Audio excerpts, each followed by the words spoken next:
There are moments when the Earth feels older than the story we tell about it, older than the timelines we draw, older than the histories we memorize, older even than the memories we inherited from our earliest ancestors. When you stand before ancient stone, untouched by hands for thousands upon thousands of years, you feel something subtle beneath the surface, a quiet pressure, as if the ground itself is holding a truth it has carried for far too long. What if the first chapter of human history was never the first at all? What if we arrived in the middle of a story already written, a story whose opening pages were torn away by time, by fire, by oceans, by the slow turning of the planet? We like to think that our memory is deep, that we understand where we came from. But memory is small. The Earth is vast. And somewhere between those two realities, something has been lost. Imagine standing in a world before memory. No names, no borders, no record. A world where events did not fade but were swallowed. Civilizations could rise and fall and vanish without leaving a single word behind. Only stone would remain. Stone and silence. This is where our journey begins. Before we go further into this journey, take a moment to support the work that keeps these stories alive. A simple tap on the like button helps more than you might imagine. And if you feel like sharing, tell me in the comments where you're listening from and at what moment in your day you found this video. As always, the images you see are only there to help paint the atmosphere. They are interpretations, not certainties. Thank you truly for walking with us through these forgotten worlds. Beneath continents and seas lie fragments of something that should not exist, artifacts that do not belong to the ages in which they were found, maps that should not have been drawn, fossils that should not have been possible, stories that echo through cultures separated by oceans and millennia. All of them whisper the same unsettling possibility, that humanity may not be a single unbroken line, but a repeating cycle. A rise, a fall, a forgetting. A rise, a fall, a forgetting. Again and again, like breath. If that is true, then what we call history is only the latest chapter of a much older saga. A faint echo of lives erased, ideas buried, and knowledge turned to dust. Picture yourself walking through a desert at dusk. The sky is fading, the wind warm on your face. Ahead, half buried in sand, something enormous sleeps. The outline of a structure, cut precisely, shaped with purpose, but weathered beyond recognition. It is older than the pyramids, older than agriculture, older than the world we know, and as you approach, the silence around it feels different, heavier, as if you are trespassing into the memory of another age. The Earth remembers even when we do not. Perhaps that is why certain discoveries feel like interruptions.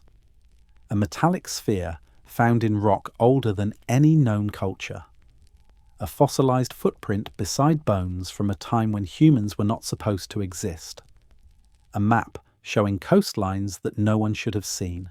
These moments strike us like echoes from a distant world, a world before ours, a world before memory.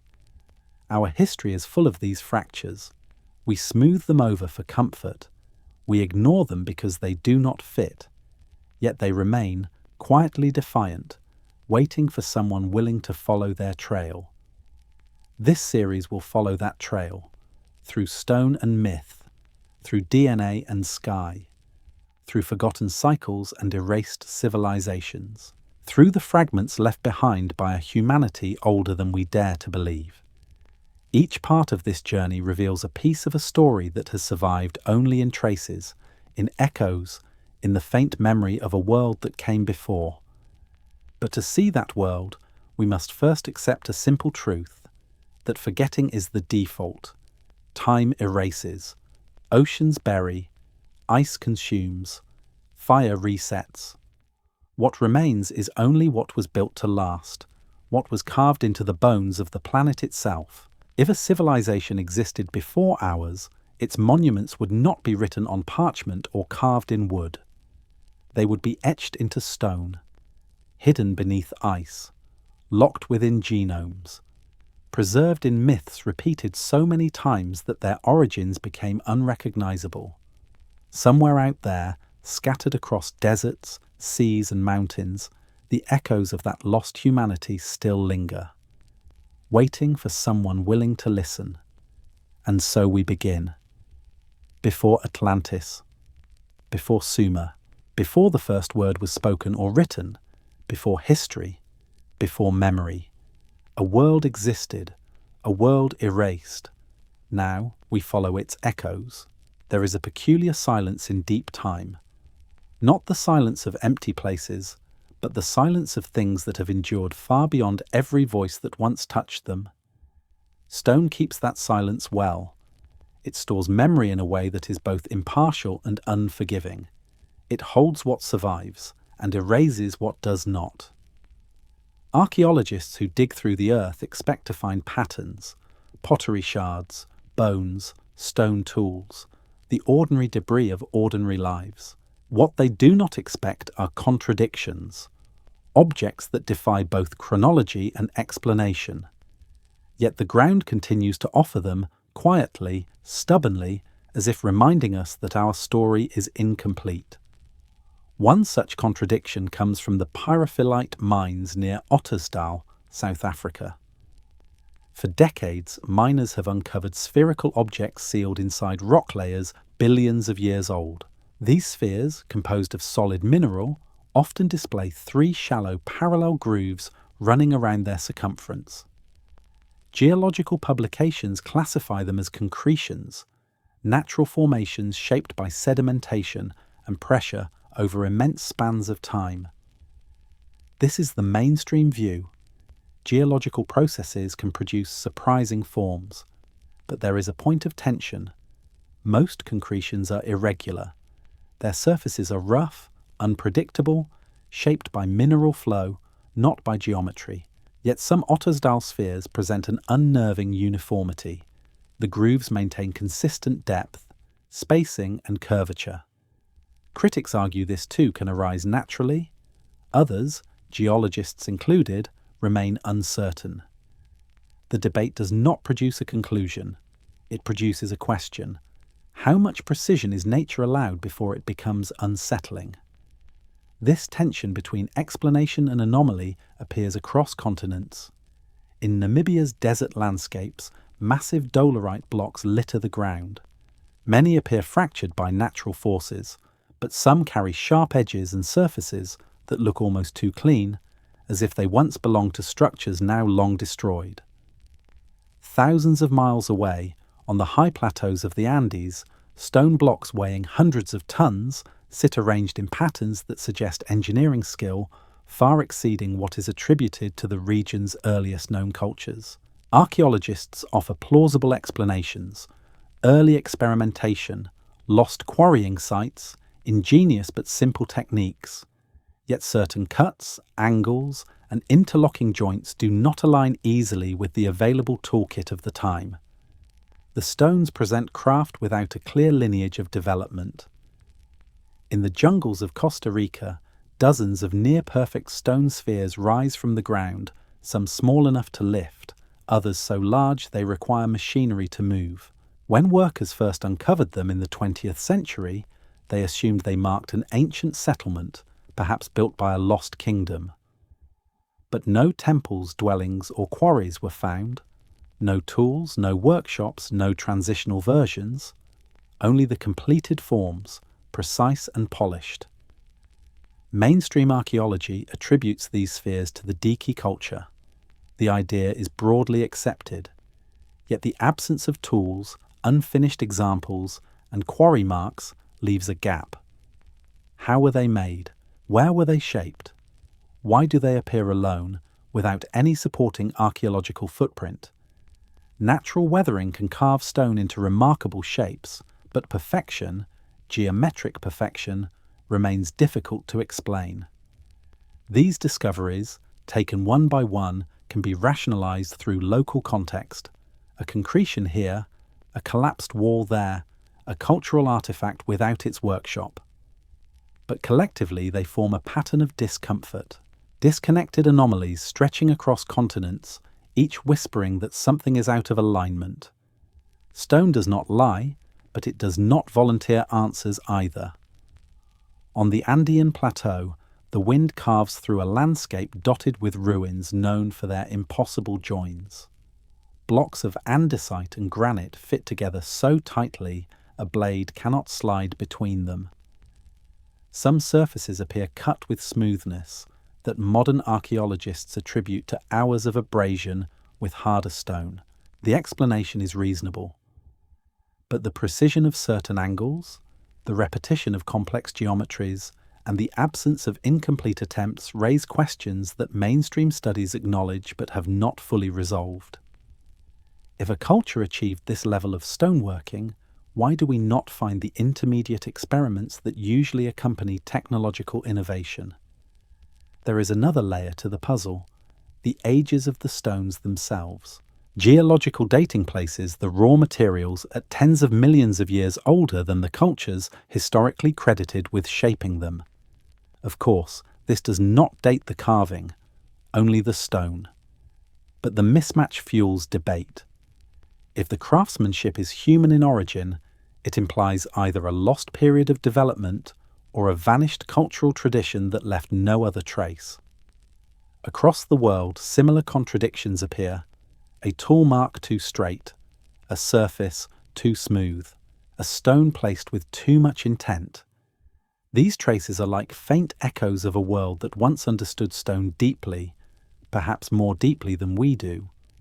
Some scholars propose that such anomalies represent isolated leaps of creativity by early societies. Others suggest that these might be remnants of a forgotten epoch, erased by climate shifts or catastrophic events that reset human progress long before recorded history. Time edits the world without mercy.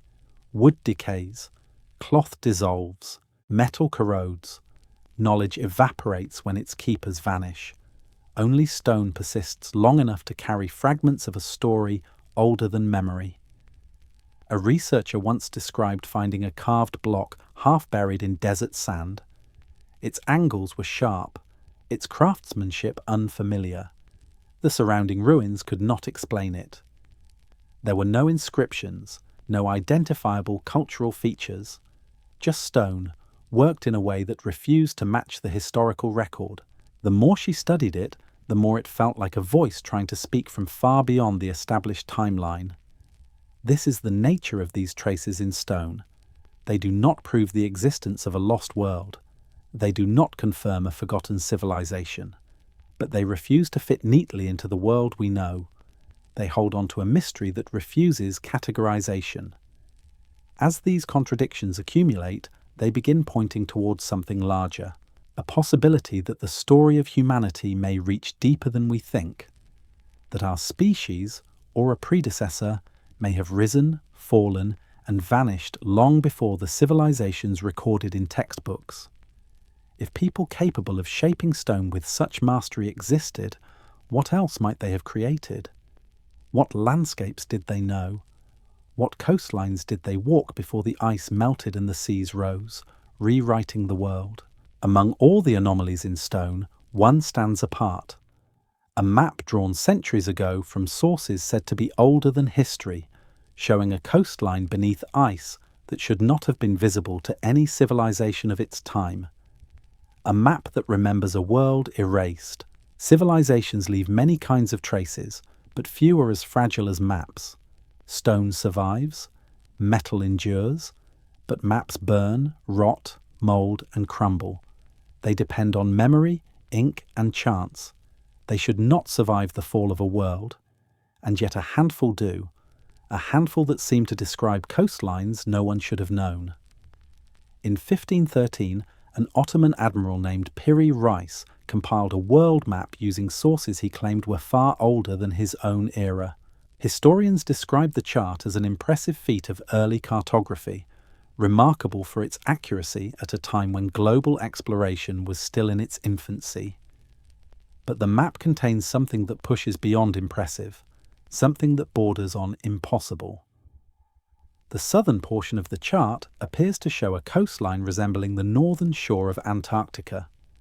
It is drawn without the vast sheets of ice that have covered the continent for thousands of years. Modern scholars argue that the resemblance is accidental, that the lines are distorted depictions of South America or speculative coastlines imagined by earlier geographers. They point to the lack of precise scale, the irregular projection, and the absence of corroborating documents. Yet when modern researchers overlaid the Piri Reis coastline onto seismic surveys of Antarctica's ice-free bedrock, the curves matched in ways that are uncomfortable to dismiss. Not proven, not certain, but troubling. This is where the debate begins, not in fantasy, but in tension between what should be possible and what appears on the parchment. The Piri Reis chart is not unique. In 1531, the French mathematician Orphan published a map showing Antarctica with river systems and interior valleys. Mainstream cartographers insist Fine was simply speculating, relying on classical geographic theories inherited from Ptolemy, but some of the features on his map align with terrain discovered only in the 20th century by ground-penetrating radar. Coincidence is possible. Cartographic errors are common, but coincidence repeated across centuries becomes something else. A pattern. The Portolan charts of the medieval Mediterranean add to this pattern. They show coastlines with a precision that should not have been achievable without knowledge of longitude, a method that did not exist until the 18th century. Historians explain the accuracy through dead reckoning, experienced seamanship, and incremental improvements passed from port to port. Yet several Portolan maps depict the Americas with proportions difficult to reconcile with medieval navigation capabilities. Each anomaly can be defended. Each can be explained away in isolation. But together, they form a quiet contradiction woven through the history of mapping. Some ancient charts display curved grid systems inconsistent with medieval understanding. Others show islands now submerged beneath rising seas. A few contain projections similar to those used in modern cartography, projections requiring knowledge of Earth's spherical geometry. Mainstream scholars present reasonable arguments, copying errors, imaginative speculation, misinterpretation by later researchers. These arguments matter. They protect the discipline from unfounded conclusions. Yet the maps themselves remain stubborn and enigmatic. To draw a coastline accurately, one must understand more than direction. One must understand distance, proportion, the curvature of the Earth, the shape of the world. This requires mathematics. It requires astronomical knowledge. It requires a tradition of navigation stretching across centuries, perhaps millennia. And here lies the question: where did that tradition begin? Some historians suggest that ancient seafaring cultures such as the Phoenicians or early Greeks may have inherited older, now lost geographic knowledge. Others believe fragments of classical works, long forgotten, influenced Renaissance map makers. But none of these explanations account for features that should not have been visible in any era known to history. Features like the ice-free outline of Antarctica. To understand this possibility, one must imagine the world not as it is now, but as it was during the last ice age. Sea levels stood more than 100 meters lower. Continental shelves were exposed as vast coastal plains. Island chains now underwater formed stepping stones between continents. In such a world, a maritime culture could thrive. Its harbours would sit where the ocean lies today. Its trade routes would run across waters dramatically different from our present geography. And when the ice melted, its ports and cities would vanish beneath rising seas, leaving few traces behind. If such a culture mapped the world, those maps would not survive in their original form. They would endure only if carried into later civilizations, passed from hand to hand, copied imperfectly, altered, misunderstood, then rediscovered centuries later by scholars who had no idea how old the underlying information really was. This is one interpretation. Another is more conservative. The similarities are coincidence. Humans are pattern-seeking creatures. Sometimes speculation aligns unexpectedly with reality. Sometimes a mapmaker's guess happens to mirror a coastline he never saw.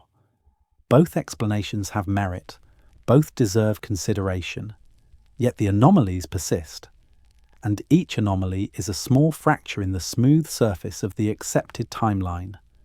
The deeper mystery lies not in what these maps show, but in how they were constructed.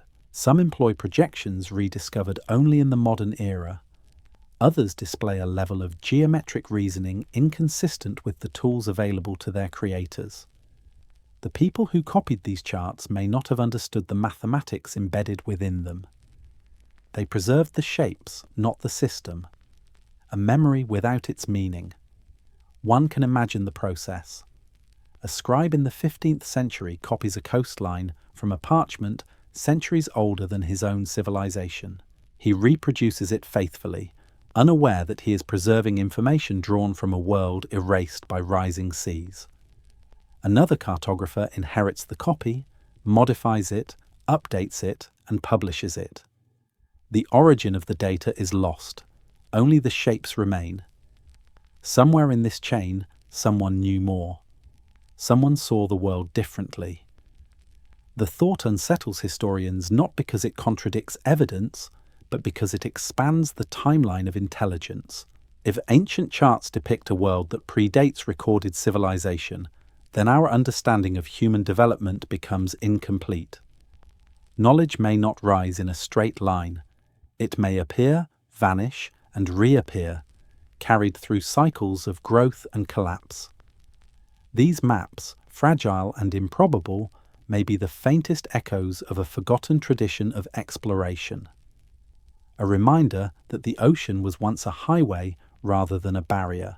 That coastlines now drowned were once alive with harbours and communities. And that the world before memory may have been mapped in ways we struggle to comprehend. If the maps are echoes, then what else remains?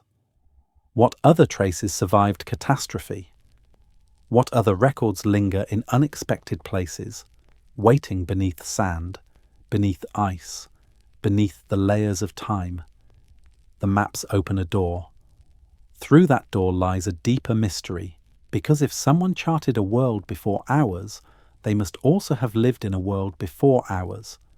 And the proof of that world may lie not in ink, but in stone, and in fossils that refuse to belong to the ages in which they were found.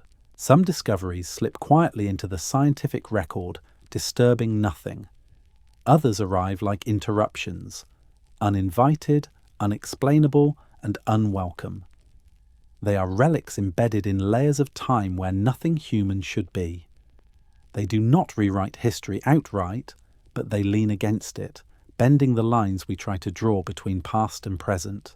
In the late 19th century, miners working in the auriferous gravels of California reported finding human remains in geological layers assigned to the Pliocene epoch.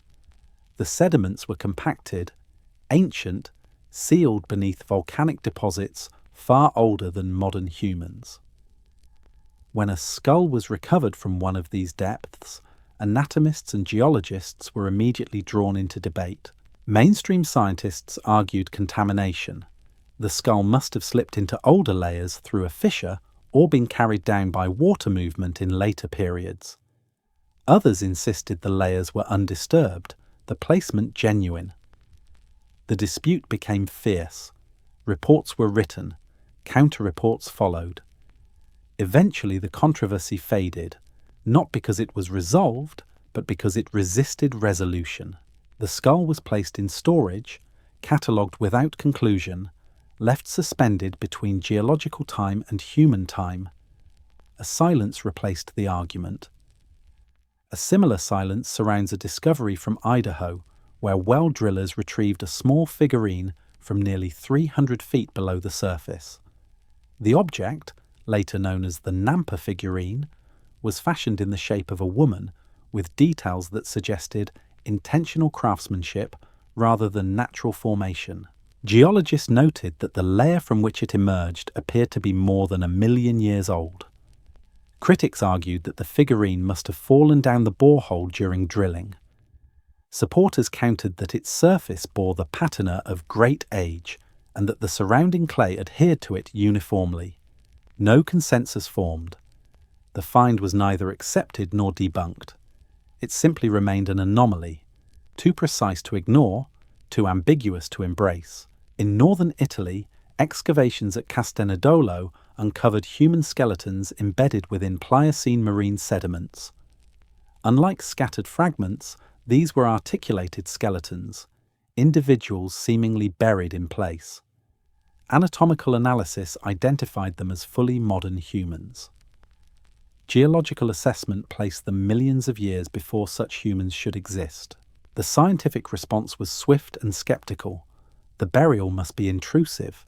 Later, humans must have been buried into older sediments through cracks or disturbances unknown. But the excavators insisted the layers were intact. These disagreements never reached resolution. Instead, the skeletons were placed out of sight, archived without final judgment. In each case, the controversy ended not with clarity, but with discomfort. That discomfort repeats across continents. Reports from coal seams describe metallic objects encased within ancient layers. Some are explained as mining debris from later periods. Others defy easy classification. In various regions, limestone surfaces bear impressions resembling human footprints alongside the tracks of long-extinct animals. Mainstream paleontologists argue that many of these impressions are misidentified, eroded dinosaur tracks, or natural formations coincidentally shaped like feet. Yet certain prints show arches, heels, and toe impressions difficult to reconcile with ordinary erosion. One of the most debated examples comes from the Paluxy River in Texas, where trackways of dinosaurs appear alongside impressions that resemble human footprints. Paleontological consensus rejects the idea of coexistence, attributing the human-like tracks to erosional features or altered dinosaur footprints. Still, some researchers note morphological details that challenge these explanations. Scientific debate around such anomalies is intense, sometimes productive, sometimes dismissive. But the persistence of these finds raises a question heavier than any single artifact. At what point do outliers stop being random noise and start forming a signal? Fossils are the Earth's memory. They record life indiscriminately. The small, the large, the strange, the familiar. But when a fossil appears in the wrong layer, in the wrong era, it is not merely a curiosity. It is a contradiction. If an anatomically modern skull rests in Pliocene sediments, did it travel downward? Or did something walk the Earth earlier than science currently allows? If a crafted figurine emerges from a depth far older than human culture, is it contamination or a remnant of a forgotten epoch? If a footprint shares limestone with dinosaur tracks, is it misidentification or evidence that life's timeline is far more complex than assumed? Mainstream science offers explanations, each worthy of consideration: intrusive burial, geological fissures, contamination during excavation, misinterpretation of natural formations. These responses are not arbitrary. They reflect caution, methodology, and the need to protect coherent timelines built on vast amounts of data. But anomalies accumulate, not enough to overturn the timeline, enough to trouble its edges.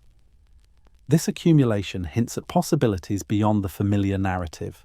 Perhaps these anomalies represent extinct branches of hominin evolution, lineages parallel to our own, leaving faint traces before vanishing completely. Evolution is rarely linear.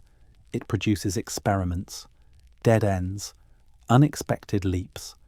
Entire species can rise and vanish without leaving more than a trace in stone. A more radical idea suggests that intelligence may have emerged in cycles, that awareness, creativity, and toolmaking might have appeared more than once across deep time. that the Earth may have witnessed more than one kind of humanity, some rising only to be erased by catastrophe, climate, or chance. The fossil record is a map with missing continents. Vast stretches of time contain no artifacts, no bones, no tools, not because nothing existed, but because preservation is rare and survival even rarer. If a culture had lived millions of years ago, its cities would be dust, its metals oxidized, its tools dissolved, its language forgotten. Only fragments sealed by accident, encased in clay, trapped in rock, might remain. A skull here, a figurine there, a footprint beside the track of a creature extinct for 60 million years. Not evidence of a civilization, only the echo of a possibility. These echoes challenge our assumption that we are the first. They whisper that the Earth is ancient enough and changeable enough to have hosted multiple ascents of intelligence, each ascent vulnerable to the same forces that threaten us now: climate shifts, volcanic winters, meteor impacts, and the slow erasure of time itself. The Earth forgets slowly, but it forgets. Cities vanish beneath floods. Species disappear in volcanic ash. Continents shift. Strata compress. Memory dissolves. Yet fossils endure, holding traces that resist the story we want to tell. They are reminders that the past is not smooth but fractured, not linear but layered, not simple but filled with dead ends and lost possibilities. If fossils from the wrong age hint at forgotten chapters, then to understand what erased those chapters, we must look beyond stone and bone. We must examine the forces capable of resetting the planet: fire from the sky, ice advancing across continents, oceans swallowing entire worlds. To follow the trail of these anomalies, we must now turn to the great resets of Earth, because if a forgotten humanity once stood on this planet, something must have erased them. And the evidence of that erasure lies not in fossils, but in cataclysm. There are moments in Earth's history when change does not creep, it strikes. Most eras pass slowly, as continents drift and species adapt inch by inch, but then there are the breaks, sudden turns when the planet seems to shut one world down and begin another. These are not transitions, they are resets. Cataclysms so abrupt that anything built before them is left in fragments scattered across stone, silt, and myth. The most recent of these resets occurred around 12,800 years ago. At that time, the Earth was leaving the grip of the last ice age. Forests stretched northward. Rivers ran with meltwater. Human groups, small, skilled, resilient, were settling into a warming world. And then almost instantly, in geological terms, everything reversed. Temperatures plummeted, glaciers surged, species vanished, cultures disappeared.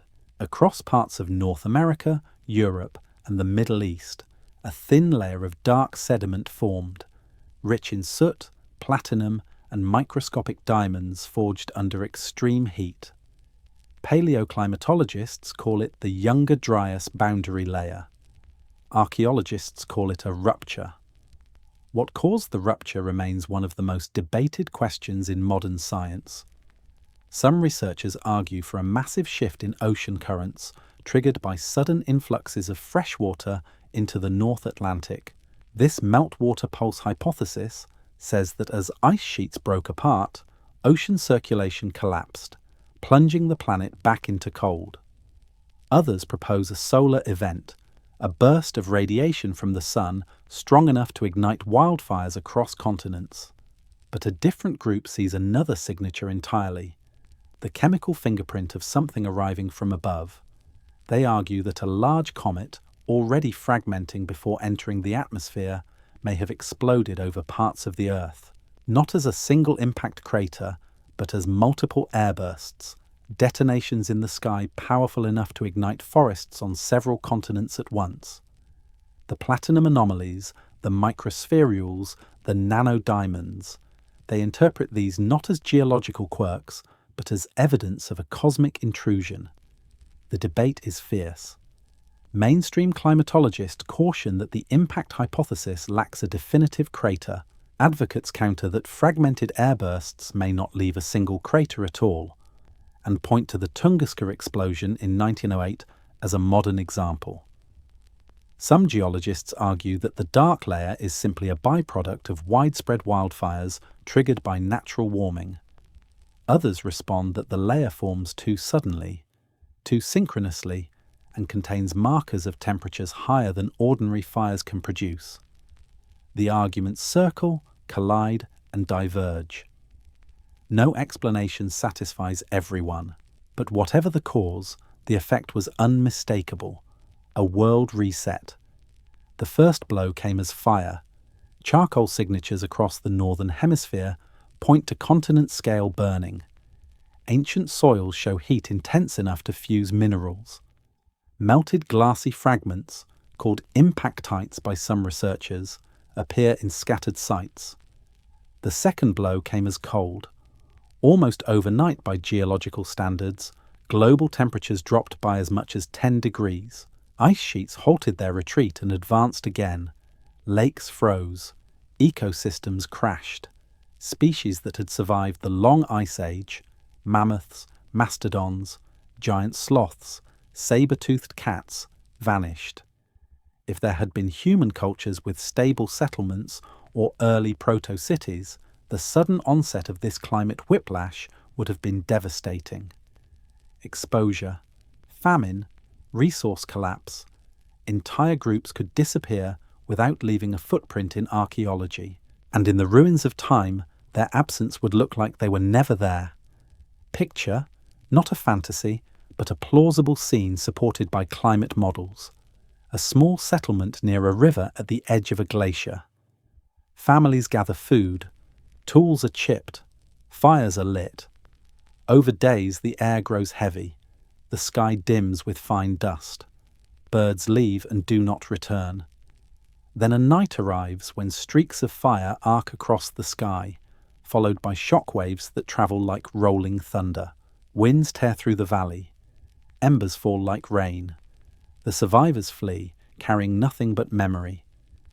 That memory becomes fragmented within a generation. Within 2, it becomes story. Within 3, it becomes myth. And somewhere along the path of time, the truth dissolves. The Younger Dryas was not the only reset. Earth's climate has swung dramatically many times before. Roughly every 100,000 years, the planet moves through cycles driven by subtle changes in its orbit, axial tilt and wobble. Milankovitch cycles that bring glacial periods and interglacials. Geological cores show patterns of warmth followed by abrupt collapse, then slow recovery. These cycles carve scars into the crust and wipe clean whatever life built between them. If a civilization had arisen during a warm interval, tens of thousands of years before the Younger Dryas, most of its remains would now lie beneath oceans or be crushed by advancing ice. Stone could survive, but weathered beyond recognition. Metal tools would oxidize. Organic materials would vanish entirely. Only the most durable markers, those carved intentionally into bedrock, might remain. This raises a difficult question. After a global reset, how much of a civilization could survive for us to find?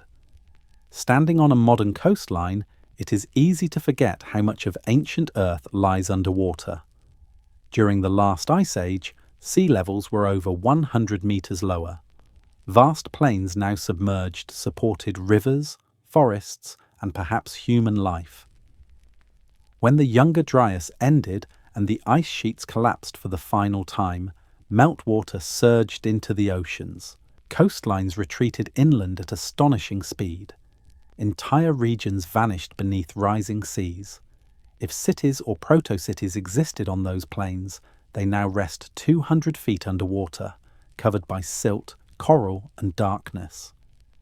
Divers exploring submerged shelves off India, Japan, and the Bahamas have found structures hotly debated, some natural, some perhaps not. But the ocean is unforgiving. Currents erase edges, coral reshapes surfaces. What remains is ambiguous, and ambiguity is easy to dismiss. Some researchers propose that the sudden rise of agriculture, writing, and monumental architecture after the Younger Dryas may not represent innovation from nothing but reconstruction. That survivors of an earlier epoch carried fragments of inherited knowledge, fragments misunderstood, mythologized, or ritualized into new cultures. To scattered bands of hunter-gatherers, those survivors would have appeared extraordinary.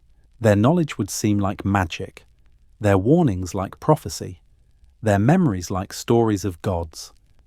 Across the world, ancient myths echo the same pattern: fire from the sky, floods rising, an age destroyed, teachers appearing in the aftermath.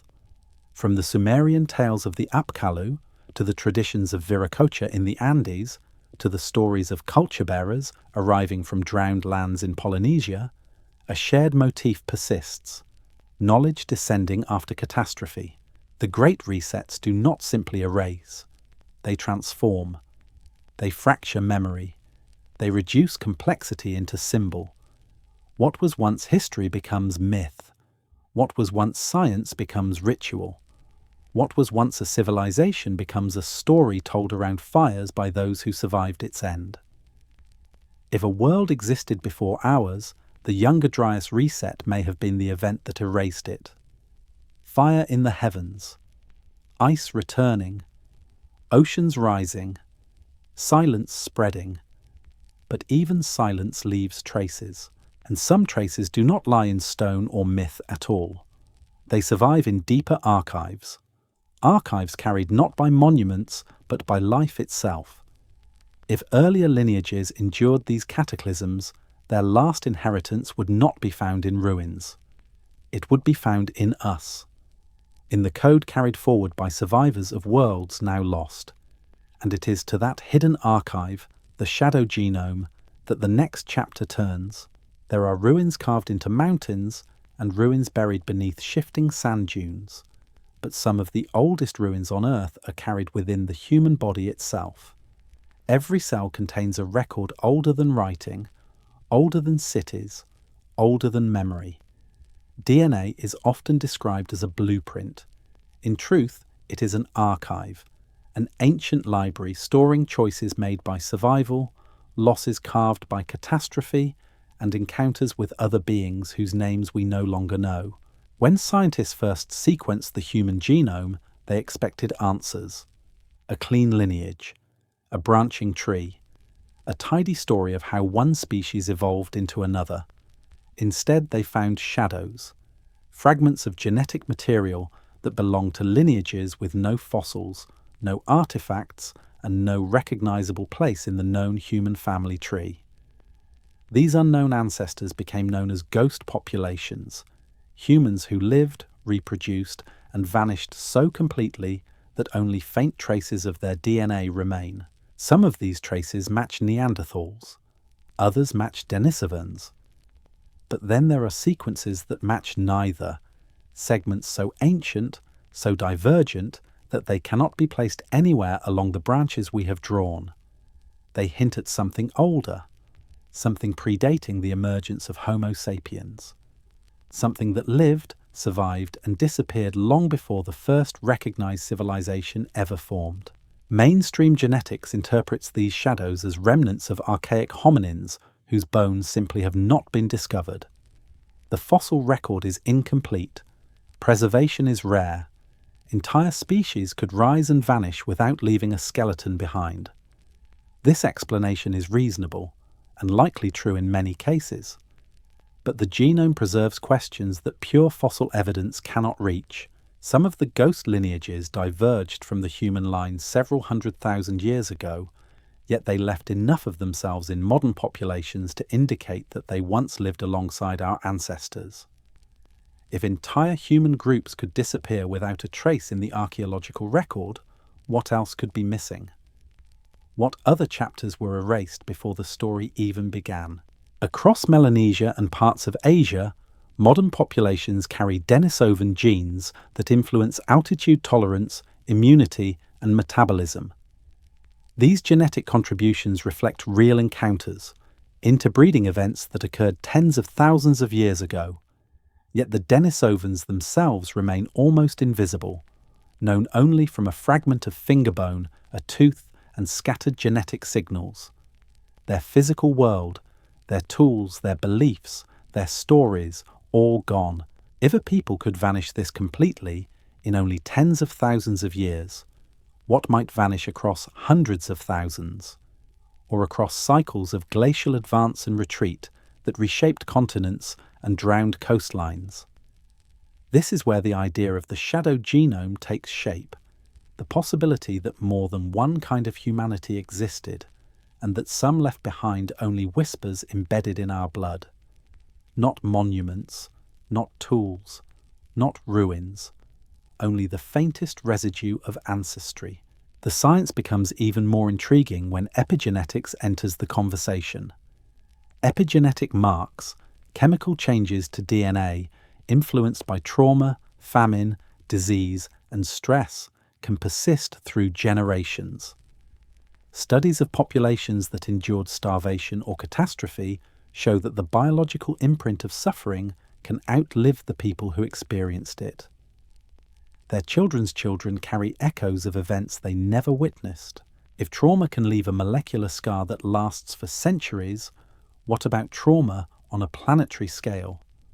What about the collapse of an ecosystem, the sudden cooling of the younger dryas, the impact of a comet, the rising of oceans? Could such events leave echoes not only in myth, but in physiology?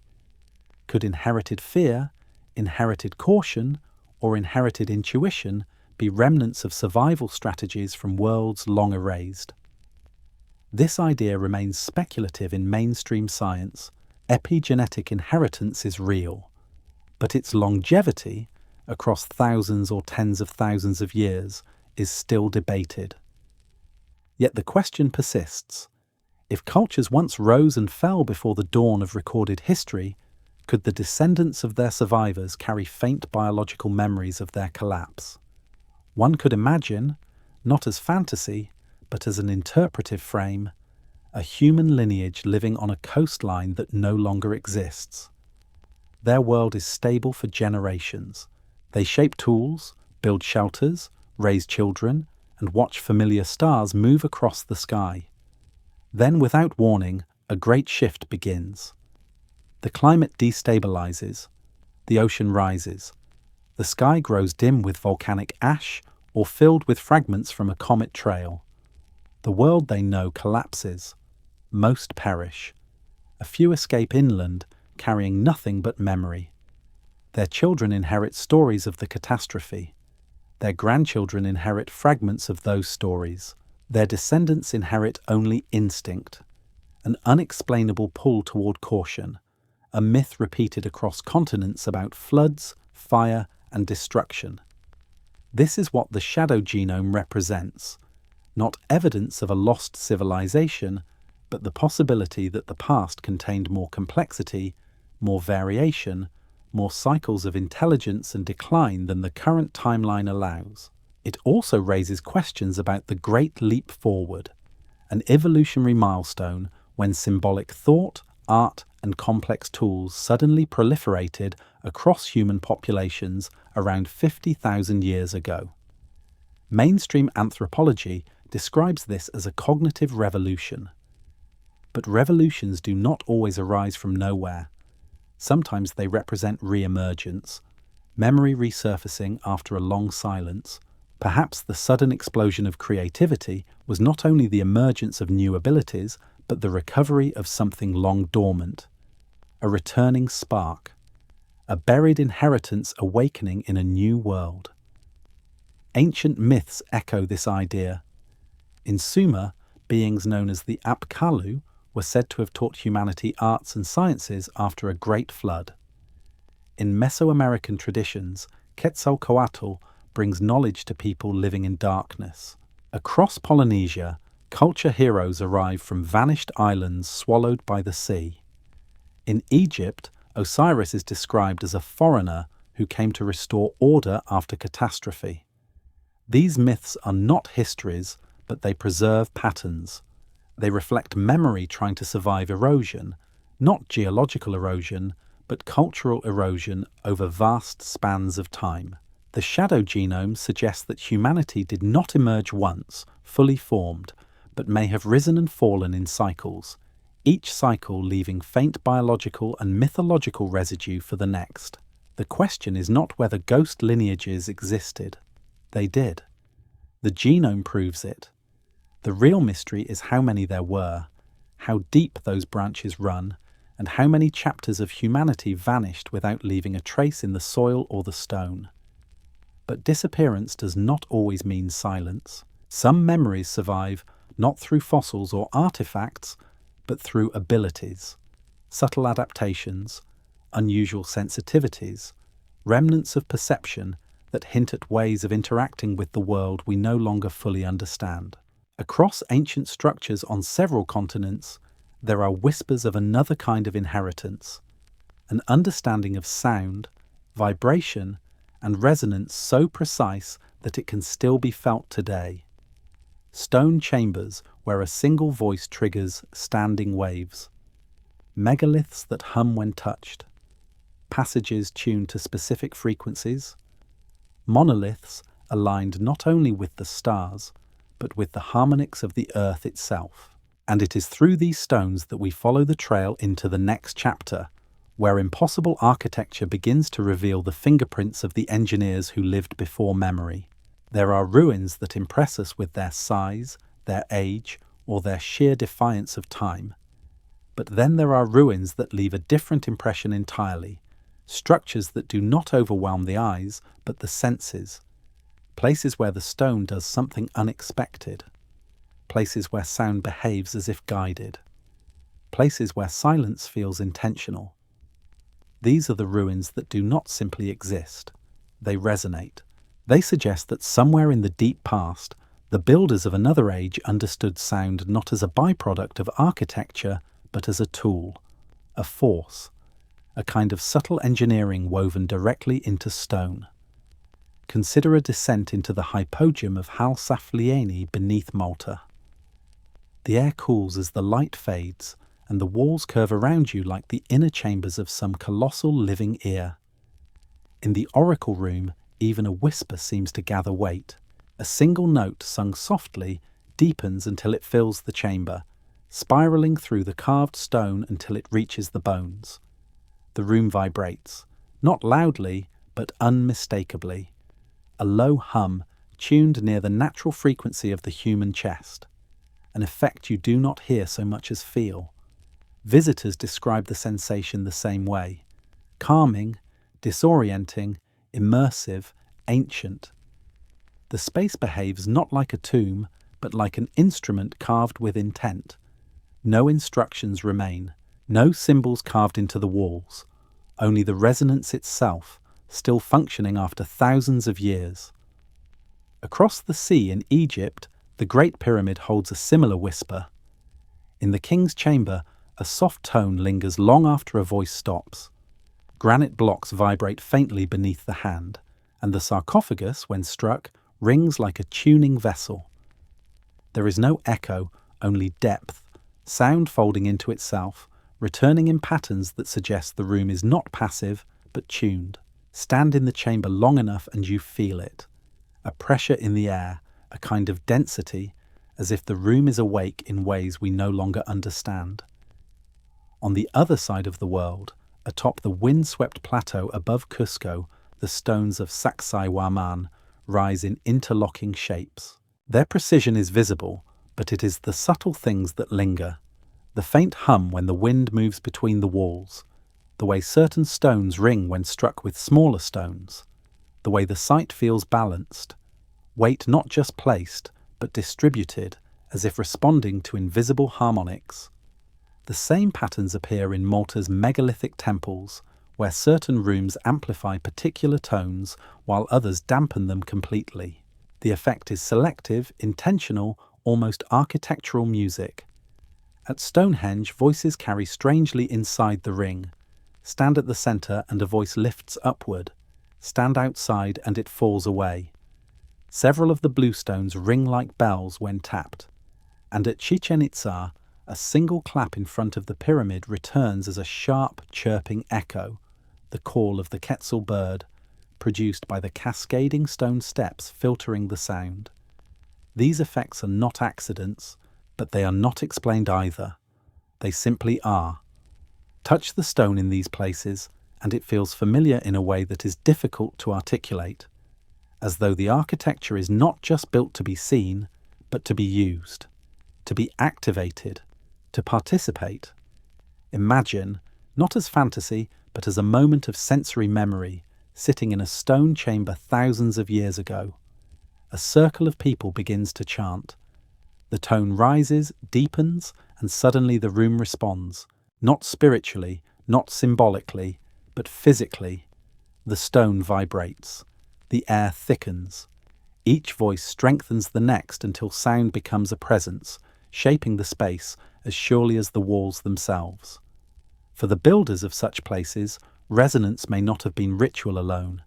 It may have been method, measurement, technology, a way of understanding material through vibration, of shaping stone through repetition, or aligning structures with natural harmonics.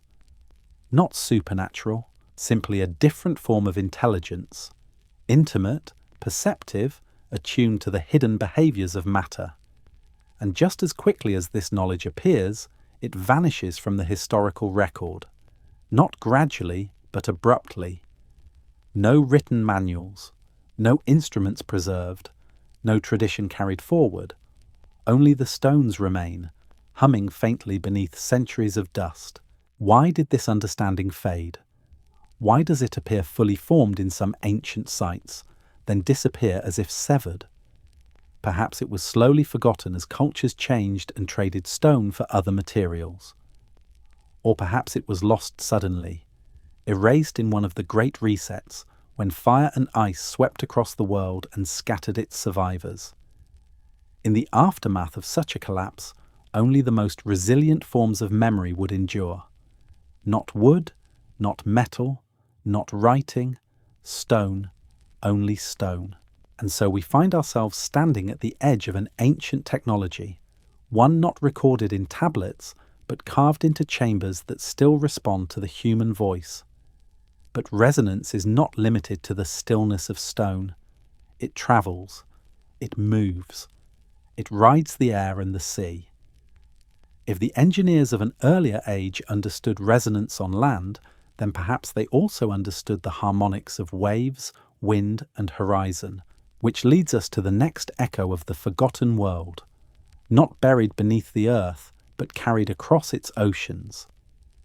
A whisper that suggests ancient mariners may have travelled farther, earlier, and with more precision than history allows. And it is across those waters that the next chapter begins. There is an old idea that drifts quietly beneath the surface of archaeology. It suggests that the first great explorers of the earth were not farmers building villages on riverbanks, nor kings carving empires into stone, but sailors, navigators from a world whose coastlines no longer exist, a world whose harbours lie far below the modern sea, a world where the ocean was not a barrier, but a bridge. To imagine that world, you must first redraw the earth as it looked at the height of the last ice age. Sea level stood more than 100 metres lower. The continents reached farther. Islands were larger. Entire land masses now drowned stretched across the horizon.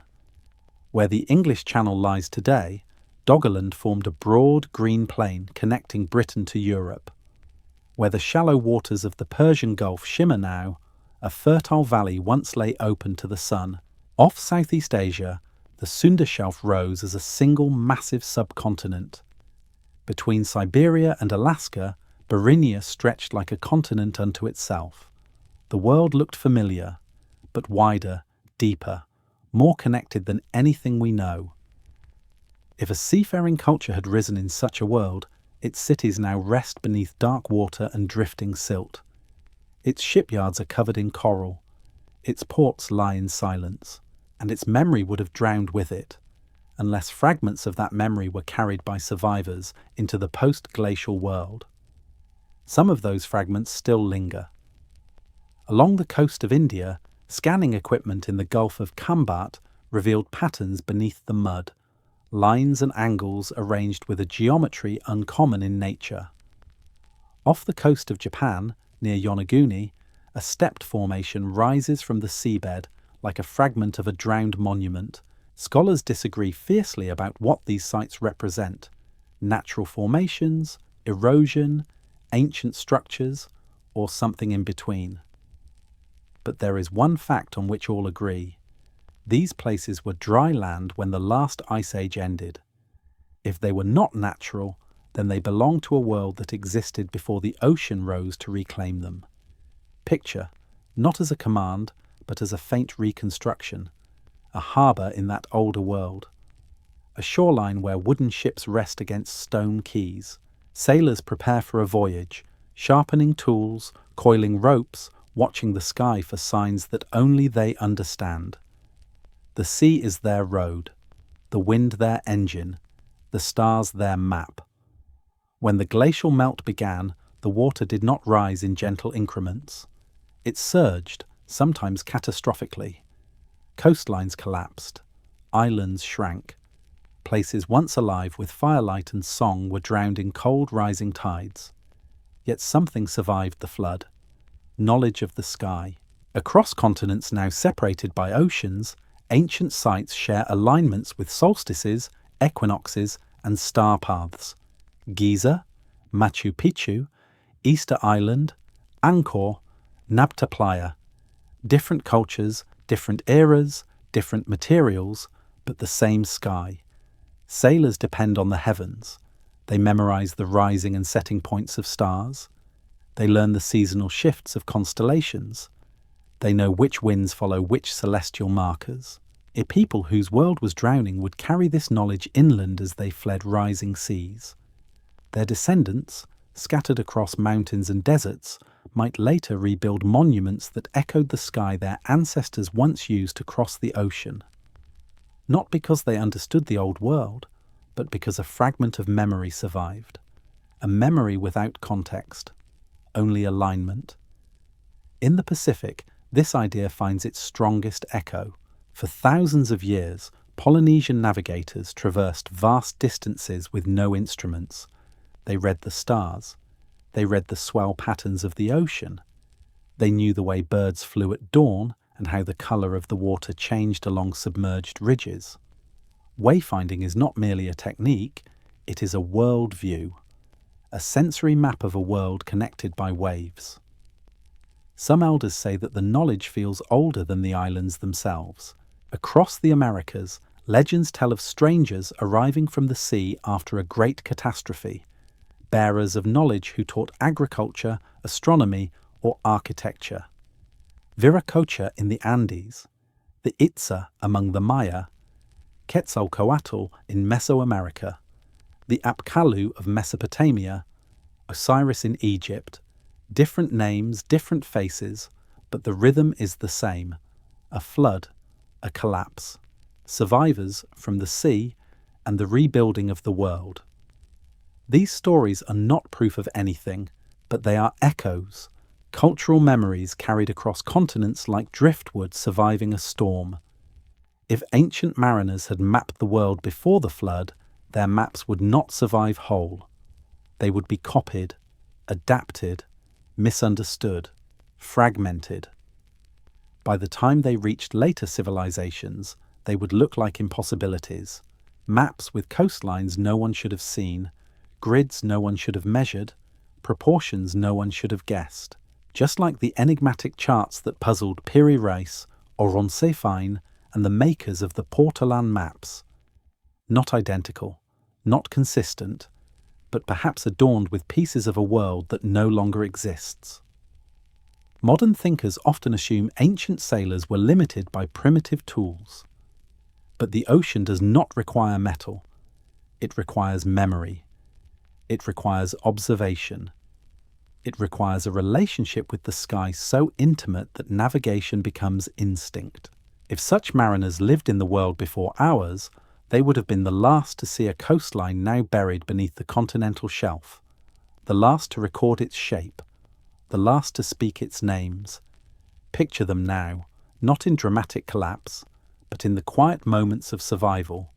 A group of boats gliding away from a sinking horizon, their charts ruined, their anchors lost, carrying what little they can. Stories, star paths, and the memory of a world no one will ever see again. Their descendants would settle new lands, forget the details, and remember only impressions. That the world once ended, that the sea once swallowed everything, that the sky once guided a people long gone. These impressions became myths. Myths became rituals. Rituals became architecture. Architecture became alignment, and alignment became the last signal of a seafaring world erased by time. But navigation is not the only inheritance that survived the flood. Some memories survived in another form, in the first attempts to shape sound into meaning, in the earliest structures of speech, in the languages that still carry traces of a world that drowned before history began. And so the next echo of the forgotten world leads us not across the ocean, but into the human voice itself. And the possibility that the first language was older, deeper, and far stranger than we have ever imagined. Long before words were etched into clay or carved into stone, long before symbols were painted on cave walls, humanity spoke. But what we spoke at the beginning may not have resembled any language known today. It may have been simpler, older, deeper. A language shaped not only by thought but by rhythm, breath, and resonance. A language that carried the memory of a world that has since vanished. Picture, not a detailed scene, but a feeling. The earliest humans gathered around a fire at the edge of the ice. Their voices rise not in speech but in tones. A call, a response, a repetition carried by instinct rather than instruction. In these vibrations lie the first attempts to name the world, not by describing it, but by echoing it. Modern linguists search for the roots of language by comparing thousands of words across continents. As they go deeper, the diversity begins to collapse into familiarity. Words for water, fire, sky, mother. Echoes appearing in languages separated by vast distances. It is as though the earliest people carried fragments of a shared tongue with them as they walked out of their ancestral homeland and into the wide world. No one knows what that first tongue sounded like, but its shadow lingers. In southeastern Europe, carved onto clay tablets older than Sumer, the Vinci symbols appear. Simple, intentional, rhythmic. Too systematic to be decoration, too structured to be chance. They might be proto-writing, or they might be something else entirely, a memory pressed into matter at the edge of forgetting. On Easter Island, the wooden rongo-rongo tablets display glyphs unlike any known script, lines and curves that resemble animals, plants, celestial bodies. The people who carved them lived far from Europe, Asia, or Africa, yet their symbols echo the universal human impulse to record meaning even when the language itself has vanished. And in the abandoned cities of the Indus Valley, thousands of enigmatic seals carry brief inscriptions, too short to decipher, too consistent to ignore. Their meanings are lost, but their presence suggests a system of communication that belonged to a world whose voice no longer reaches us. These ancient symbols do not speak in words we can understand, but they feel connected by something deeper than literal meaning, a rhythm, a cadence. The earliest attempt to hold memory still. For many cultures, sound itself is creation. In Hindu cosmology, the universe begins with a vibration. In Egyptian myth, the god Thoth speaks the world into being. In Aboriginal Australian tradition, the ancestral beings sing the landscape into form. These stories, separated by oceans and epochs, share the same truth. Before there was writing, there was resonance. The first language may not have been spoken so much as sung, not a system of rules, but a flow of tones shaped by breath, a way of aligning oneself with the environment, matching the hum of rock shelters, the rush of rivers, the sigh of wind across the grasslands. Breath itself was meaning. Sound itself was memory. Some of this may survive in ritual chants across the world, in mantras repeated across generations, in songs that seem older than the cultures that sing them. Even today, when people gather in sacred places and speak together in low tones, something ancient stirs. It is not the meaning of the words that matters. It is the vibration they carry. Perhaps this instinct is inherited, not genetically, but culturally. The residue of a time when language and resonance were one. The oldest shared words across language families often describe the most essential elements of life: water, fire, mother, breath. Breath is especially significant. In many traditions, breath is spirit. Breath is life. Breath is knowledge made audible. The earlier speakers may have shaped meaning through breath long before they shaped meaning through grammar. Their language may have been a conduit, linking people to place, memory to sound, sound to survival. Imagine a group of ancestors standing inside a stone chamber, tuned to amplify a narrow band of frequencies. Their voices rise instinctively into the tone the chamber favors. They chant not to worship, but to communicate, to pass something inward, downward, forward. A message carried through vibration. This is not fantasy. It is continuity. The way memory survives when writing does not. If a world existed before ours, its language may have dissolved, but its patterns may have endured, carried through migrations, disasters, and resets, resurfacing in symbols, chants, and the identical syllables whispered by cultures who never met. We may never know the first tongue in its entirety, but its echoes remain, in the words shared across continents, in the symbols carved onto forgotten tablets, in the rituals carried through millennia, in the instinct to shape sound into meaning. Language carries memory.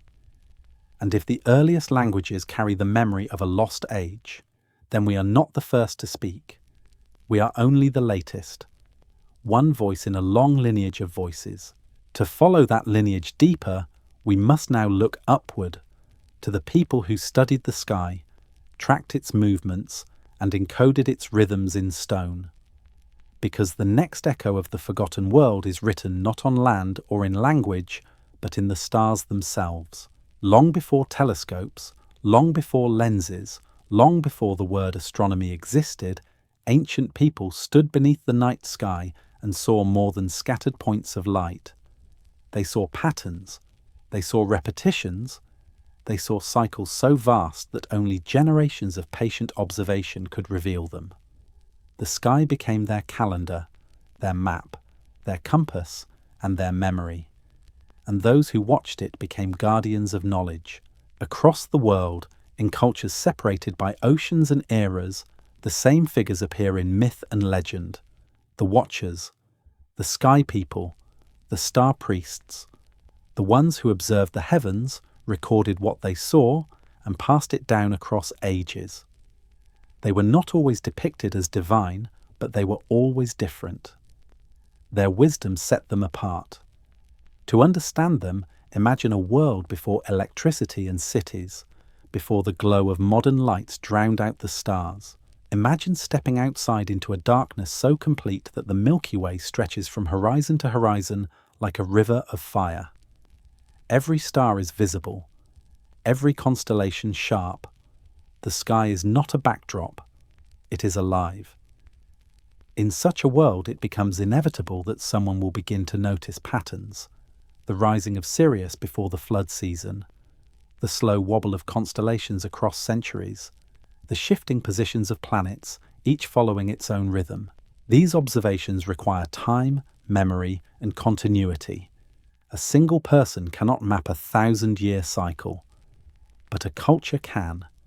And only a culture with stability, organization, and reverence for knowledge can maintain such a tradition. This is why the earliest skywatchers appear not as wanderers, but as members of societies capable of preserving long-term memory. One of the greatest mysteries of the ancient world lies in Göbekli Tepe, a hilltop sanctuary in southeastern Turkey, older than agriculture, older than the earliest cities, older even than pottery. It consists of circular enclosures made of massive stone pillars, arranged with careful alignment. Some scholars now believe that Göbekli Tepe is a sky-watching temple, a place where the cycles of the heavens were studied by a culture far older than known civilization. Carvings on its pillars seem to encode astronomical events, including a possible depiction of the Younger Dryas impact. If true, then the builders of Göbekli Tepe were not merely hunters. They were astronomers, scientists of the prehistoric world. Picture them standing beneath the stars 12,000 years ago. They trace the movements of constellations unchanged since the sky first appeared. They mark the positions of celestial bodies on stone pillars with animal symbols. They gather at specific moments, solstices or equinoxes, to observe alignments that occur only once every few centuries. Their knowledge did not arise by accident. It was inherited, preserved, carried through a dark age after a great catastrophe. A fragment of memory from a world before memory. Far to the south in Mesopotamia, the Sumerians later recorded detailed observations of the sky. Their zodiac, their star catalogues, and their myth of the Watchers reflect a tradition far older than their civilization. The Watchers, or the Anunnaki, were described not as gods in the modern sense, but as beings who recorded the movements of heaven and earth. They measured, they taught, they calculated. Their knowledge suggests a direct lineage from earlier skywatchers. In Egypt, the 3 pyramids of Giza align almost perfectly with the belt of Orion. The ancient Egyptians associated Orion with Osiris, the god of resurrection. In their mythology, Osiris did not simply rule the afterlife. He came from the stars. His knowledge did not originate in Egypt. It was brought there. This is a recurring theme across ancient cultures. Advanced knowledge, especially regarding the sky, is often attributed to visitors. But perhaps these visitors were not supernatural. Perhaps they were survivors of an earlier world, guardians of knowledge preserved from a civilization erased by a cataclysm. Across the ocean, the Maya charted the cycles of Venus with incredible precision. Their calendars track celestial motions across thousands of years. Their observatories were built with windows positioned to capture specific solar events. These achievements are not signs of primitive superstition. They reflect a scientific tradition older than their culture.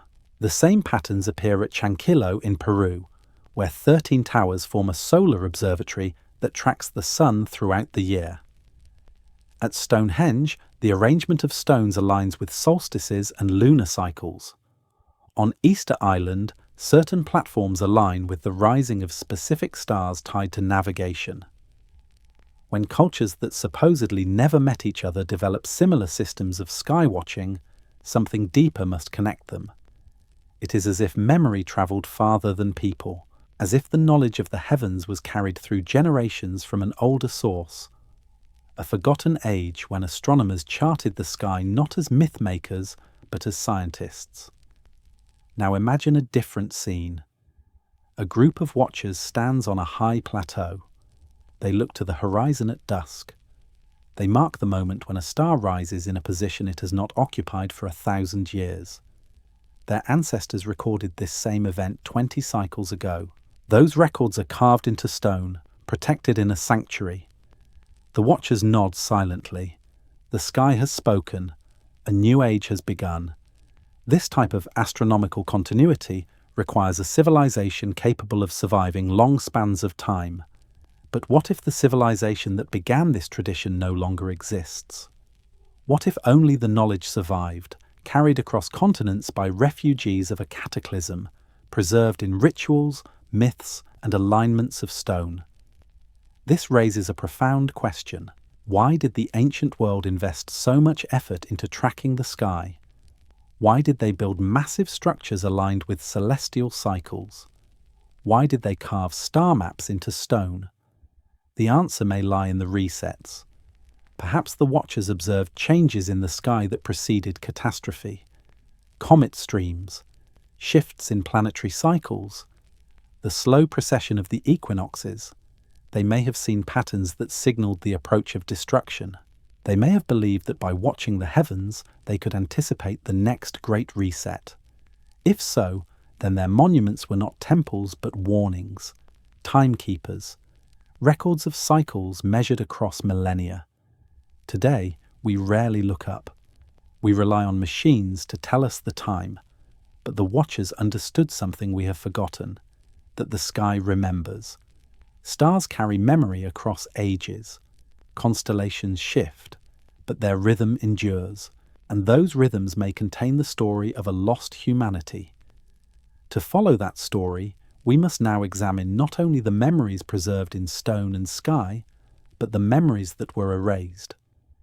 Because if civilizations rose before ours, then something must have caused their disappearance, something powerful enough to destroy knowledge and plunge the world into silence. The Skywatchers preserved the beginning of the story. The next chapter reveals how the rest was forgotten. History is not a record of everything that happened. It is a record of everything that survived. And survival is fragile. Knowledge burns. Cities sink. Oral traditions fade. Entire cultures vanish with the passing of a single generation.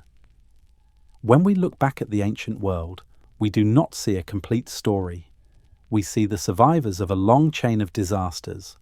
We see fragments of memory. We see what the earth allowed us to keep. Everything else belongs to the Great Forgetting. The Great Forgetting is not a single event. It is a pattern, a cycle that repeats itself every time civilization rises too close to the edge of catastrophe. Floods erase coastlines. Volcanoes bury towns. Fires consume libraries. Empires collapse. Languages disappear.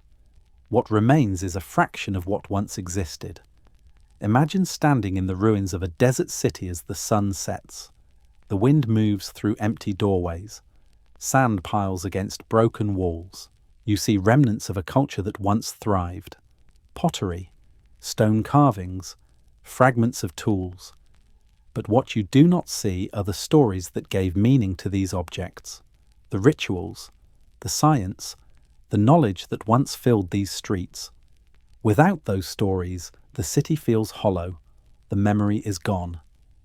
Some of the greatest libraries ever built were destroyed not by time, but by human hands. In Alexandria, thousands of scrolls were burned or lost across centuries of conflict. Whole schools of philosophy disappeared in a single night of fire. In China, under the Qin dynasty, books were buried, burned, or banned. Texts that documented ancient observations were erased to consolidate power. In Mesoamerica, Spanish priests gathered Maya codices and set them alight, believing they were destroying superstition. Instead, they destroyed history. Every time a library burns, a civilization loses its memory. But forgetting is not always caused by destruction. Sometimes it happens quietly. When a culture is conquered, its language changes. Its stories are rewritten. Its gods replaced. Over time, the old knowledge becomes myth, then legend, then nothing. What once was history becomes fiction. What once was fact becomes symbol. What once was truth becomes a riddle no one remembers how to solve. Picture a society rebuilding itself after a cataclysm. The survivors know what happened, but their children know less. Their grandchildren know even less. Within a few generations, the disaster becomes a story, a warning, a myth. And eventually the cause of the destruction is forgotten, replaced by a simpler narrative that fits the new world. This is how the Great Forgetting works. It is not intentional. It is inevitable. The most mysterious losses occur when civilizations are erased not by war or fire, but by nature. If an advanced culture lived in coastal regions during the Ice Age, their cities now lie beneath hundreds of feet of ocean. Salt water preserves some things, but not memory. Wood rots, metal corrodes, clay dissolves. Over thousands of years, even stone is worn down. What survives at the bottom of the ocean is almost unrecognizable. And if someone found these ruins, would we even know what we were looking at? Consider this. If our modern civilization were wiped out today, what evidence would survive 10,000 years? Our buildings would collapse. Our bridges would rust. Our roads would erode. Our books and digital records would be gone. Only the most durable structures would remain, and even they would be covered by layers of sediment. The future archaeologists who discovered our world would see only fragments and wonder who we were. If this could happen to us, why do we assume it did not happen to others? Evidence of the great forgetting appears not only in ruins, but in stories. Almost every ancient culture speaks of a world destroyed before the current age. The Egyptians wrote of Zep-Tepi, the first time when gods or ancestors rebuilt society after a devastating event. The Maya described previous creations destroyed by water or fire. The Greeks told of ages lost before the rise of their own. In India, the yugas stretch across vast cycles, each beginning with rebirth after destruction. These stories are not identical, but they share a rhythm, a cycle, a memory of something the Earth has tried to erase. The great forgetting also occurs in science.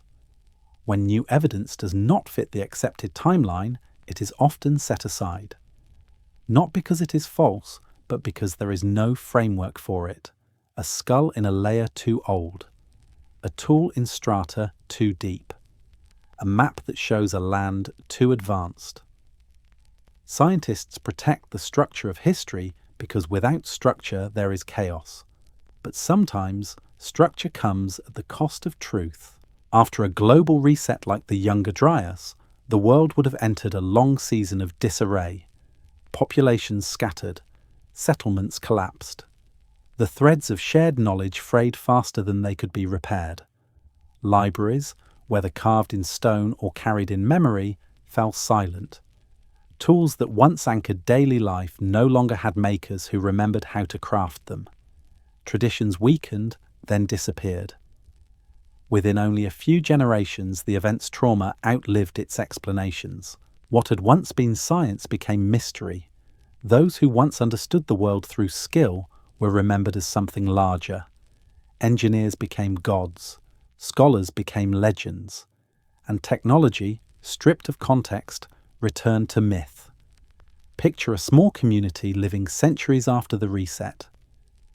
They gather around a storyteller who recounts tales of a world before the Great Flood, a world filled with light, machines, and knowledge. The storyteller does not understand what these machines were. He only knows that they existed. As generations pass, the machines become divine tools. Their users become celestial beings. The stories shift, facts blur, and eventually history becomes mythology. This is the great forgetting at work. We assume myth is imagination, but myth may be memory, distorted by time. A distorted memory is not a lie, it is a survival. And so the question becomes, what did humanity forget? What knowledge vanished? What secrets were lost when the last civilization fell? Because if something did exist before us, its most delicate records are gone. Its great works dissolved, its libraries burned. Only the hardest evidence remains. Stone, bone, stars, DNA, and a few fragments of technology that seem far too advanced to belong to the world in which they were found. To understand what the great forgetting has hidden, we must now turn to those fragments, the relics that should not exist, the artifacts that emerge like fossils of technology, preserved against all odds. Because the next echo of the lost humanity is not found in myth or memory, but in machinery. When people think of fossils, they imagine bones. The remains of creatures turned to stone over millions of years. But every so often, something else is found in the deep layers of time. Something that is not bone, something shaped, something made. These objects do not belong to the era in which they were discovered, yet they sit embedded in the strata like messages intentionally left for the future. They are not bones of biology, they are bones of technology. One of the most famous of these technological fossils surfaced not in a cave or a desert, but at the bottom of the Aegean Sea. In 1901, sponge divers discovered the wreck of an ancient ship near the Greek island of Antikythera. Among statues, pottery, and fragments of metal was a corroded lump that at first looked like nothing more than a piece of debris. But inside that lump, hidden beneath layers of rust, was a mechanism of gears and cogs unlike anything known from the ancient world. When modern imaging techniques were applied to the object, its true nature emerged. It was a mechanical computer capable of predicting the movements of the sun, moon, and planets. It tracked eclipses with astonishing accuracy. It used differential gears that would not appear again until medieval clockwork more than 1,000 years later. It was a device so advanced that even today, its precision is difficult to replicate. The Antikythera mechanism should not exist. There is no evolutionary path of simpler machines leading up to it. No earlier prototypes, no workshop records, no evidence of the technology that produced it. It appears fully formed, like a fossil of a lost engineering tradition. Picture a craftsman 2,000 years ago adjusting the tiny teeth of a gear with the same precision a jeweler uses today. He is not inventing something new. He is preserving something old, something handed down, something he may not fully understand. When his world falls, the knowledge disappears again. Only the device remains, trapped beneath the sea, waiting for someone to find it. The Antikythera mechanism is not alone in this strange category of fossilized machines. In 1938, archaeologists uncovered a set of objects near Baghdad that came to be known as the Baghdad batteries, clay jars containing copper cylinders and iron rods. When filled with acidic liquid, they produce a measurable electric charge, simple, crude, yet unmistakable. Evidence of electricity in a place and time where no written record mentions its use. Were they used for electroplating, medicine, ritual? No one knows. What is clear is that they represent a level of understanding that does not align with the rest of the historical record. Consider also the precision-drilled holes at sites in Egypt and South America, cut through granite and diorite with a smoothness and symmetry that modern engineers struggle to replicate without advanced tools. Some suggest these holes were made with copper drills and sand, but the marks on the stone resemble high-speed rotary cutting. The grooves spiral with mathematical consistency. Imagine an ancient workshop, thousands of years before classical civilizations, where artisans used tools that hummed with energy and spun with speed. Imagine the knowledge that powered these tools. Now imagine all of it erased by flood, fire, or collapse. What would remain? Only the stone. And the stone remembers. Then there are artifacts found deep within geological layers that defy explanation entirely. Metallic objects embedded in coal seams, tens of millions of years old. Carved cubes of iron discovered in layers far older than humanity. Tools found in strata dated to epochs when the Earth was populated only by early mammals or giant reptiles. Most scientists dismiss these finds as contamination, misidentification, or hoax. Yet the pattern keeps resurfacing, too many anomalies scattered through too many places. Like breadcrumbs dropped along a path we do not yet understand. Some researchers suggest a radical idea, that advanced technology may have emerged more than once on Earth, rising in cycles separated by long periods of silence. Each time a civilization reached a certain height, a cataclysm struck. A global reset wiped the slate clean. Their machines decayed. Their knowledge vanished. Only the most durable remnants survived, fossilized in stone. Picture our own world 10,000 years after a collapse.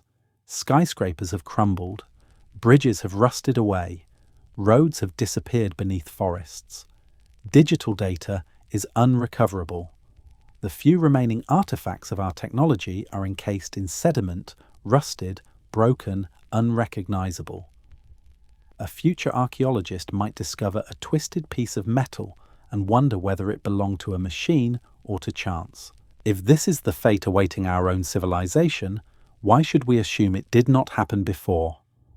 When we look at the Antikythera mechanism, or the Baghdad batteries, or the impossible drill marks in stone, we are not looking at isolated anomalies. We are looking at fossils. Fossils of knowledge. Fossils of a lost humanity. These artifacts are not enough to reconstruct the world that created them. They are too few, too scattered, but they are enough to show that something is missing in our story. Something large. Something we have not yet remembered. Imagine a civilization that rose before the last great reset. A world where engineers refined gears and bearings, where artisans understood frequency and vibration, where sailors charted coastlines with precision, where astronomers tracked celestial cycles across thousands of years. A world erased by catastrophe, leaving behind no monuments except those carved from stone and the occasional machine preserved by accident. Its knowledge would survive only through the scraps that endured disaster. A gear here, a drill mark there, a jar that once produced electricity, a symbol etched on a tablet, a myth of gods who brought technology to early humans. These fragments do not tell a full story, but together they whisper the shape of one. The fossilized machines of the ancient world are clues left by a culture that understood the universe in ways we are only beginning to rediscover. They are the mechanical echoes of a forgotten age, proof that intelligence is not confined to our era, proof that memory is older than history. But if machines survived, even in such fragmented form, what else might have endured? What about monuments? What about archives? What about records of the world before the reset? To answer that, we must look to a place older than any myth, older than any kingdom, older than the desert that now surrounds it. A place where stone sits in silence, guarding a secret deeper than any fossilized machine. A place where, beneath the paws of a giant carved from bedrock, the earth itself may have hidden a chamber of memory. There are places on Earth where silence feels different, not empty, but watchful, as if the land itself is holding its breath, waiting for something to be uncovered. One of those places lies on the Giza Plateau in Egypt, where a colossal guardian carved from bedrock has stared across the desert for thousands of years. The Great Sphinx, older than the pyramids that stand behind it, older than the civilization that claimed to have built it, older perhaps than the world we think we know. For decades, researchers have debated the true age of the Sphinx. Traditional archaeology dates it to the reign of Khafra, around 2500 BC. But some geologists have noticed something unexpected. The erosion on its body does not resemble wind erosion from the desert.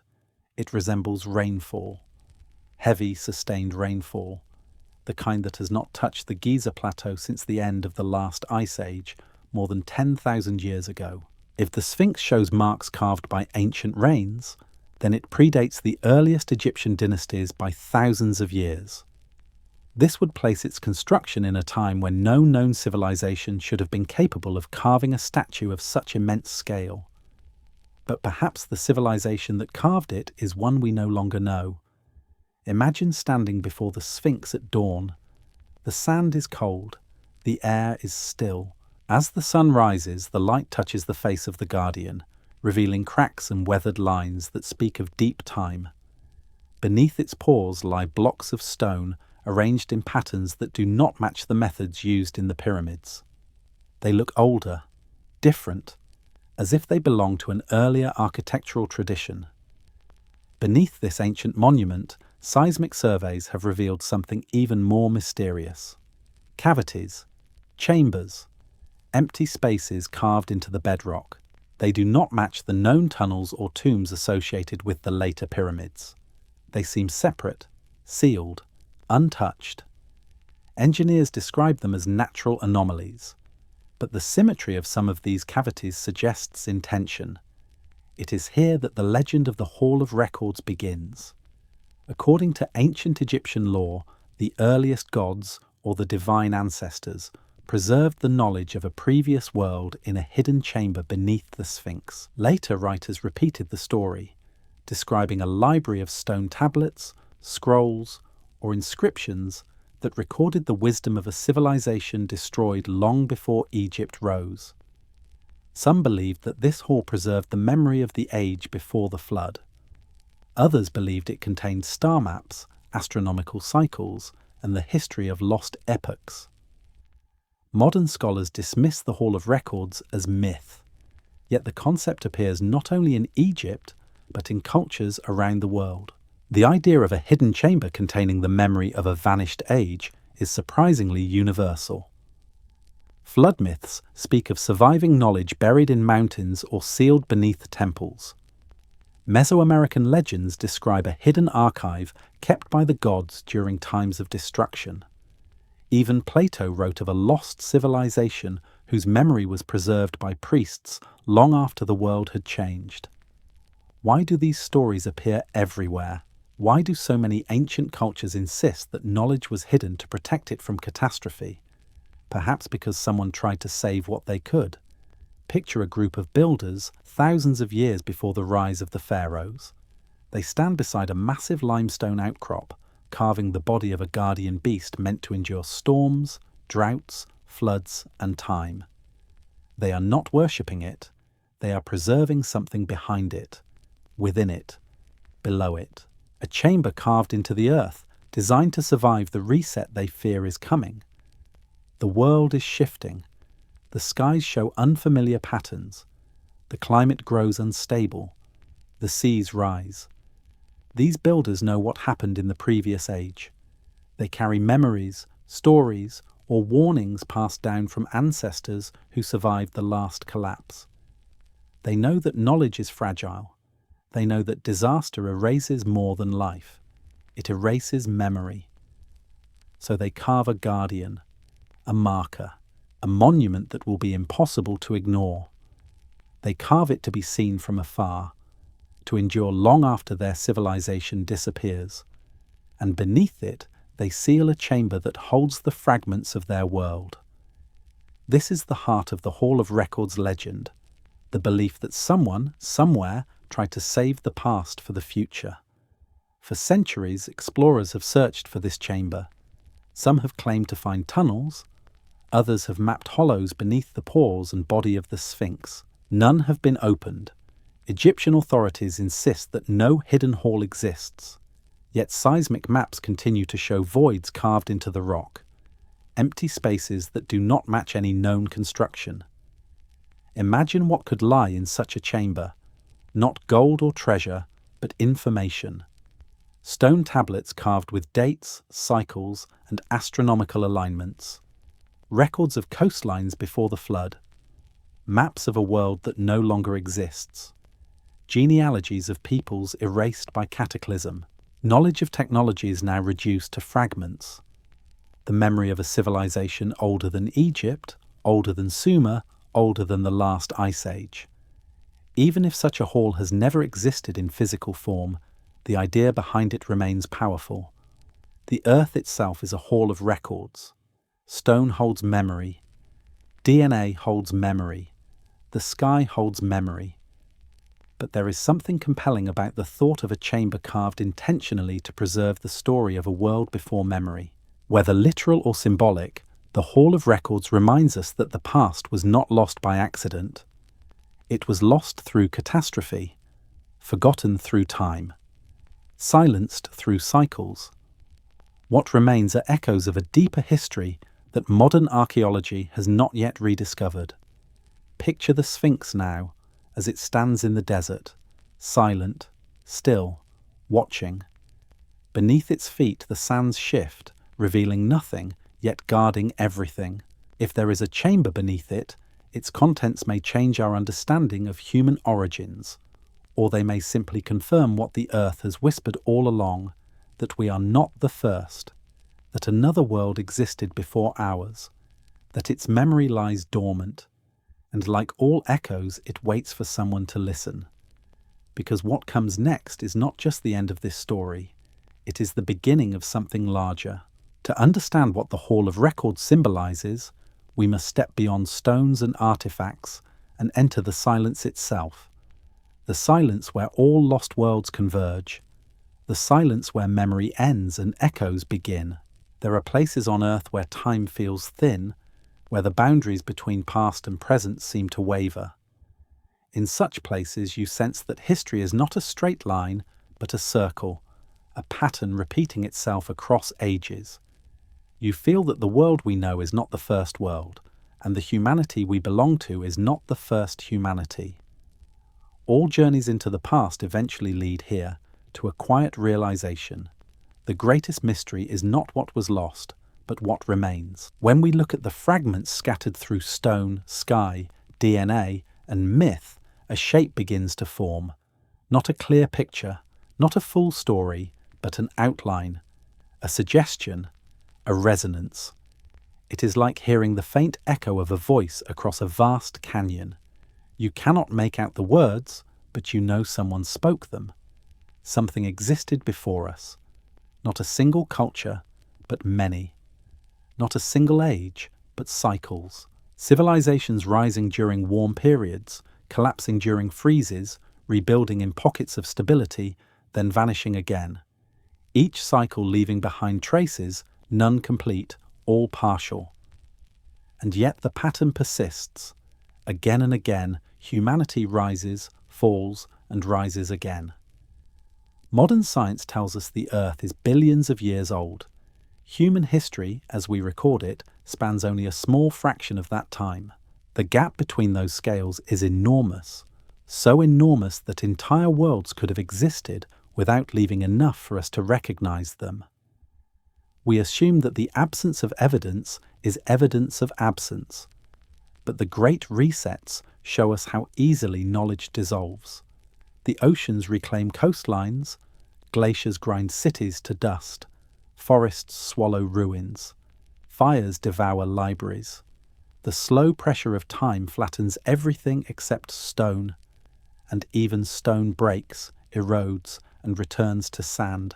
What would remain of our own world after 10,000 years? Imagine future explorers finding only fragments of our tallest buildings, rusted metal twisted out of shape, a scattering of synthetic materials and glass buried under layers of soil. They would not know our languages, our stories, our machines, our maps. They would look upon us as we look upon vanished peoples, with guesses, assumptions, and gaps. If this future world could exist, then so could a past one. The echoes suggest that it did. Consider the stones that show precision we cannot easily explain, the fossils that do not fit the timeline, the genetic shadows of ancestors with no names, the ancient maps that remember coastlines buried under ice, the sky watchers who learned cycles long before recorded civilization, the myths that describe worlds drowning in fire and water, the legends of teachers who came after the flood, bringing knowledge to new peoples. Individually, these fragments raise questions. Together, they form a quiet, haunting possibility that a humanity older than ours once walked the earth. A humanity erased by catastrophe. A humanity remembered only through whispers. Picture the end of one of these forgotten worlds. A coastal city stands beneath a sky growing dark with volcanic ash or fragments of a broken comet. Its people look to the horizon as the sea begins to rise. Panic spreads. Knowledge is carried in bundles, in scrolls, in carved tablets. Families flee inland as storms tear across the landscape. They reach higher ground. They survive. But the knowledge they carry becomes fractured. Their children inherit fragments. Their grandchildren inherit symbols. Their descendants inherit myths. The city they fled becomes a memory, then a story, then a legend, then nothing. Until someday, long after that world has vanished, someone finds a stone that should not exist, carved with a precision that feels impossible. Or someone uncovers a fossil that belongs to an era where no human should have lived. Or someone hears a story of gods descending after the flood and realizes the story feels older than myth. These are the echoes. They remind us that forgetting is not the exception, it is the rule. Memory is fragile. Silence is strong. The world before memory is not a puzzle we can solve with certainty. It is a presence we feel at the edges of what we know. Modern humanity stands at a strange moment in time. We have rediscovered technologies that may have existed before. We have built machines that track the skies with the same dedication as the early watchers. We have begun to understand resonance, energy, and consciousness in ways that echo ancient traditions.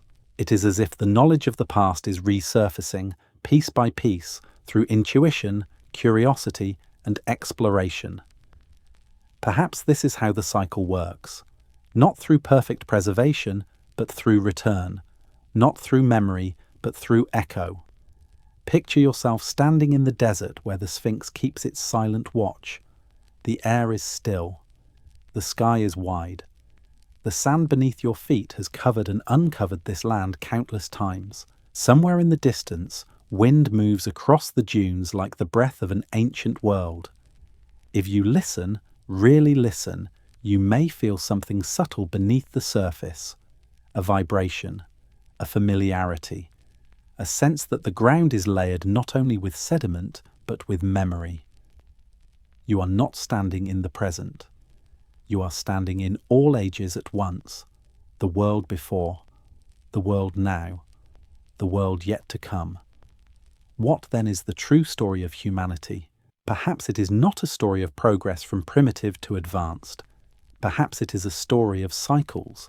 Rise, fall, forget. Rise, fall, forget. Each cycle leaving behind echoes that guide the next. Each world learning from the faint traces of the last. If this is true, then our role is not to mourn what was lost, but to learn from what remains. The stones, the stars, the genome, the myths, the ruins half buried beneath sea and sand. They are teaching us something.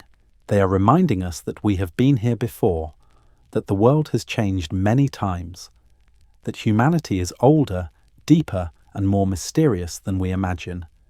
And so, the circle closes where it began. The world before memory is gone, but its echoes still reach us. They whisper from the depths of the ocean, from the chambers beneath the Sphinx, from the forgotten fossils, from the sky patterns recorded by ancient watchers. They whisper through us, carrying fragments of the past in the code of our cells. The echo of a lost humanity is not silent. It is waiting, waiting for us to listen. And if this journey has spoken to you in any way, consider supporting the channel so we can continue exploring these forgotten chapters of our world. A like, a share, or a simple subscription helps far more than you might think. And if you feel like sharing, tell me in the comments where you're listening from and what moment in time this story found you. Thank you truly for walking with us through these echoes.